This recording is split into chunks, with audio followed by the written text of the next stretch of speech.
Right now, lawmakers are getting set to return to the House chamber up on Capitol Hill. A vote is expected later today on the Senate-passed bill to end the federal government shutdown. I want to bring in Republican Congressman Marlin Stutzman of Indiana right now. Congressman, thanks so much for joining us. Before we get to all of that, I want to get your response to the breaking news we've been following this hour that the House Oversight Committee has just released emails showing that Jeffrey Epstein mentioned Donald Trump by name multiple times in various private correspondence with Ghislaine Maxwell and the author Michael Wolff. What's your reaction to that? Yeah, good morning, Wolf. Great to be with you again. I think that we all know President Trump has been the most investigated person probably in the world over the last several years. And, of course, the information that was released this morning by the Democrats, for one, I would say, it shows up on the day that we're going to open up the government again in the House. We're voting this afternoon. But also, the Oversight Committee, led by the Republican Chairman James Comer, is always going to be looking at the facts and whatever the facts lead. And again, as I say, President Trump has been the most investigated president that we probably will ever have. And so the fact that this information comes out today, I think is a bit ironic, but at the same time, any information that's released has to be taken seriously, and I know that the Oversight Committee will do that. When Adelita Grijalva of Arizona, the Democrat, is sworn in later today, 2 months after her election, by the way, she's expected to be the 218th signature needed to force a vote to release all of the Epstein files. Do you think those files should be released?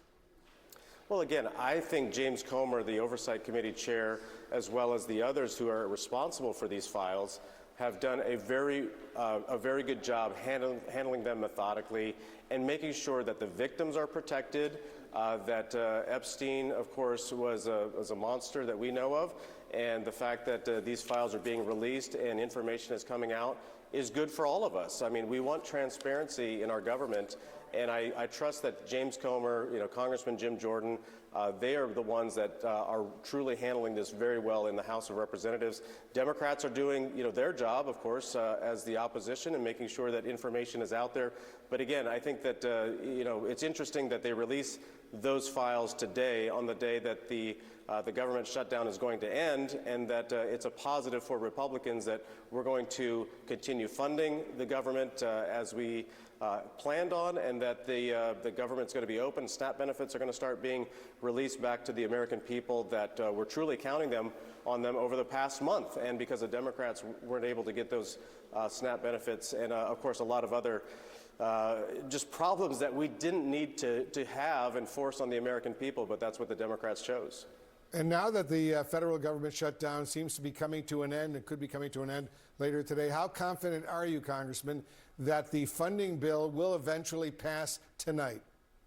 Well, I think that there shouldn't be really much debate over funding the government and opening it back up from Republicans or Democrats. I mean, what we have seen over the past 40-some days has just been ridiculous because, like I mentioned, the SNAP benefits. Of course, you have 510Ks for orthopedic and medical devices sitting over at the FDA that couldn't be processed. SBA couldn't process loans for small businesses. Of course, the air traffic control problem that is really unnecessary. And so I think both Democrats and Republicans should be voting for this bill.